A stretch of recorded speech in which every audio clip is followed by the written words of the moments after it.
दोस्तों, समय रैना का कॉमेडी शो द लेटेंट अब नेटफ्लिक्स और यूट्यूब पर रिलीज हो चुका है। अब आप उसका सीजन 2 भी देख सकते हैं। देखो, समय रैना इतने सारे विरोध के बाद अब फाइनली बाहर आ चुके हैं और उन्होंने अपना शो फिर से स्टार्ट कर लिया है, वो भी आलिया भट्ट के साथ।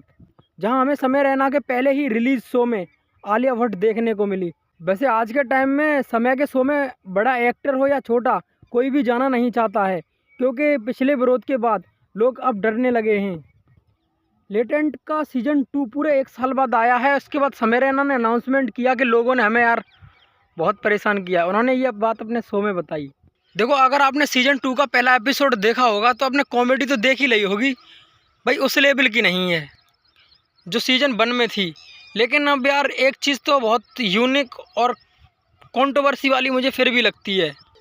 मुझे लगता है कि समय को अब अपना तरीका थोड़ा बदल देना चाहिए। कॉमेडी उनकी उच्च लेवल की है, लेकिन इसका मतलब ये तो नहीं कि पुराना आइडिया यूज़ ही करते रहें। देखो, उससे वो खुद कंट्रोवर्सी में फंसते हैं और लोगों को भी अब उतनी कॉमेडी पसंद नहीं आ रही है। फ़िलहाल उनको देखने वाले आज भी उतने ही मौजूद हैं जितना सीजन 1 को देखा गया था। लेकिन कंट्रोवर्सी में फंसने के बाद वो ऑडियंस उनकी गायब हो गई जो उन्हें देखना ही नहीं बल्कि उनके शो में आना भी चाहते थे। जैसे स्टार्स हो गए, यूट्यूब क्रिएटर्स हो गए और वगैरह वगैरह बहुत सारे लोग। देखो, अब आम लोग तो वैसे भी शो को मोबाइल या फिर जिज्ञासा करते रहते हैं कहीं भी जाने की, लेकिन इसका मतलब ये तो नहीं वो तो इसका मतलब ये तो नहीं है कि वो कहीं भी पहुंच जाते हैं।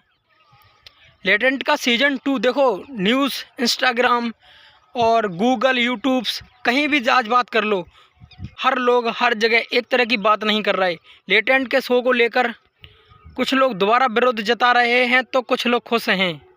देखो, समय भाई के इस शो से लोग कितने खुश हैं। मैं कल एक यात्रा कर रहा था, यानी नीट का पेपर देने गया था, तो भाई मेरे डिब्बे में, रेल के डिब्बे में मान लीजिए लगभग 50 लोग होंगे, तो 50 में से 45 लोग ऐसे थे जो समय के इस शो से बड़े ही खुश थे और कह रहे थे पेपर के बाद मैं तुरंत समय का ये शो देखूंगा। वो लोग अपने पेपर के बारे में कम बात कर रहे थे, समय के इस शो के बारे में अधिक बात कर रहे थे। कह रहे थे मैं जाते ही समय भाई का शो देखूंगा, ये है वो है। अब कैसा शो आएगा? तो देखो, सबसे पहले मैं ये बता दूं कि शो आएगा कैसा। हाँ, ये एक ज़रूरी हिस्सा है इस शो का। देखो, एक्सीडेंट सी वेबसाइट के अनुसार समय भाई के शो में हमें वो लोग देखने को मिलेंगे जो एक बार के लिए वायरल हुए थे और फिर गायब हो गए, जैसे कच्चा बादाम, तेरी प्यारी प्यारी दो अखियाँ। ऐसे लोगों की चर्चा अभी भी बहुत चल रही है। तो समय भाई ने कहा है कॉमेडी के तौर पर हम उन लोगों को अपने शो में लाएंगे। और अब तक इतने लोग तो वायरल हो ही चुके हैं कि समय भाई का सीजन 2 भी अच्छे से चल सकता है।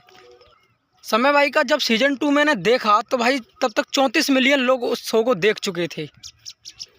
लेकिन मुझे उस शो में ऐसा कुछ भी नज़र नहीं आया जिस पे मुझे हंसी आती। अब आपने तो पूरा देखा होगा, पर मैंने उस शो को पूरा नहीं देखा क्योंकि उस शो ने वो अटेंशन ही नहीं बनाई जो पहले बनती थी, देखने को मन करता था। मैं कहता हूँ समय भाई रणबीर अलाहाबादिया को वापस लेके आओ, मज़ा नहीं आ रहा इस शो की। यार मुझे एक चीज़ बढ़िया नहीं लगी, देखो ये आलिया भट्ट को अपने शो में क्यों लेके आए हैं? ना तो उसे कॉमेडी आती है और ना ही एक्टिंग, फिर भी उसे कुछ कुर्सी पर क्यों बैठा लिया? समय भाई देखो, आलिया की वजह से व्यूज़ तो नहीं आएंगे, लेकिन इतना ज़रूर है कि कंट्रोवर्सी ज़रूर बढ़ेगी कि भाई उसको काहे को लिया।